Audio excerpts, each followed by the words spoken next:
Mga kaibigan at mga kababayan, alam natin na kalat na sa social media ang ukol sa gagawing National Rally for Peace ng Iglesia ni Cristo.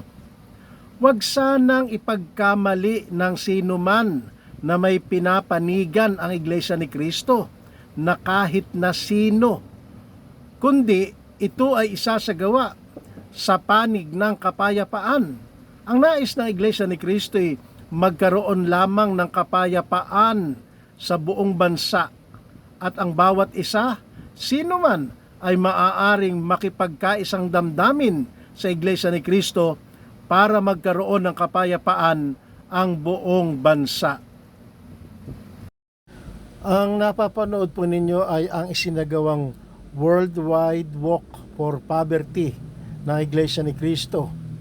Ito ay isang uri ng fun walk kung saan ipinapahayag ang damdamin ng Iglesia ni Cristo na ang mamamayang Pilipino ay maahon sa kahirapan.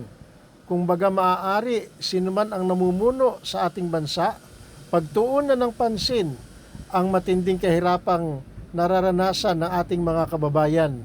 Gayon din, bahagi na rin ng Worldwide Walk na ito ang pamamahagi ng pananampalataya